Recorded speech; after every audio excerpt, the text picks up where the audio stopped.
Assalamualaikum warahmatullahi wabarakatuh. Selamat siang, kembali lagi bersama saya di Bingkai Tanahan, bincang santai seputar pertanahan. Pada tema kali ini kita mengangkat dengan tema peralihan hak elektronik dan sertifikat elektronik. Di sini sudah hadir Kepala Biro Humas APN BPN, Bapak Horizon. Halo, Ini ya Pak, boleh kita langsung aja langsung ngobrol-ngobrol aja, ya Pak ya? langsung enak ya. Kalau saya.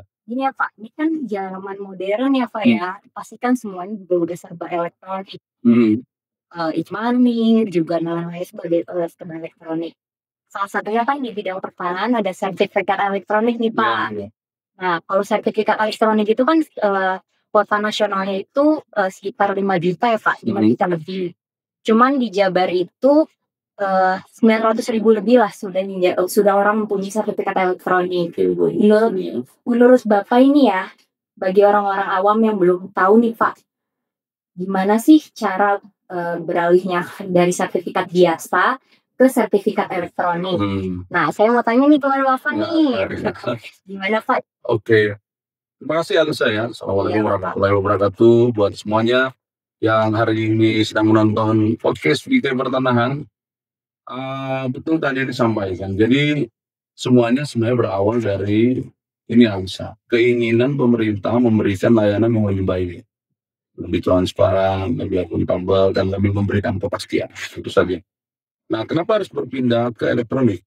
Karena hari ini begitu banyak potensi permasalahan yang akan ditemui oleh masyarakat kalau masih menggunakan sertifikat analog.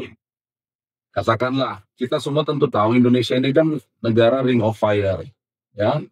Jadi ada potensi bencana alam, ada potensi kebakaran, ada potensi banjir yang membuat kemungkinan sertifikat analog itu rusak. Oke? Jadi pemerintah menemukan cara bagaimana agar produk yang menjamin kepastian hukum atas tanah ini tidak gampang rusak, tidak gampang hilang. Adalah kemudian yang namanya sertifikat elektronik ini sebagai bagian dari pelaksanaan sistem pemerintahan berbasis elektronik. Ya, gitu. Nah, gimana cara bikinnya? Sebenarnya bikinnya sama saja dengan sedang mendapatkan pelayanan pertanahan seperti biasa. Hanya saja karena dokumen yang membentuk si sertifikat, yaitu dokumen-dokumen ini dalam prosesnya kemudian akan menjadi satu dokumen akhir namanya sertifikat dan mutu tanah, maka si sertifikat itu sendiri kemudian menjadi dokumen yang electronic base. Apa Pak bedanya dengan yang kemarin, yang analog? Kalau yang analog itu mulai dari proses sampai penyimpanan data, eh, itu semuanya analog. Ya, jadi pencatatan-pencatatannya itu di dalam buku, tulisan-tulisan yang didokumentasikan. Tetapi kalau yang electronic base ini benar-benar data atau dokumen itu didigitalisasi dulu, kemudian prosesnya berjalan secara elektronik, bahkan kalau dia ada harus melibatkan akta-akta di dalam PPAT atau notaris itu juga ada akta elektronik. Begitu juga kalau dia harus melakukan ada pengecekan dengan perbankan itu juga elektronik. Gitu. Jadi semuanya datang dari sistem penyampaian sehingga membentuk produk akhir yang namanya sertifikat elektronik. Yang bentuknya cuma satu lembar, ada barcode, di situ ada informasi dalam barcode itu, tetapi secara visual fisik di sertifikat ini juga sebenarnya ada juga informasi, meskipun kalau mau mendalami tentu harus barcode itu. Sebenarnya nggak perlu fisik juga sih, karena sudah elektronik kan. Masyarakat kalaupun masih menginginkan memegang si fisik, ya kita masih menyiapkan satu lembar sertifikat. Gitu, Alisa. Sebenarnya berarti itu sertifikat elektronik sendiri itu aman ya, Pak ya? Ya sudah pasti Sudah aman. pasti Sudah aman. pasti aman. Kalau Cepat-cepat buat sertifikat. ya coba sebenarnya kalau dibilang aman 100% itu di dunia ini tidak ada. Iya.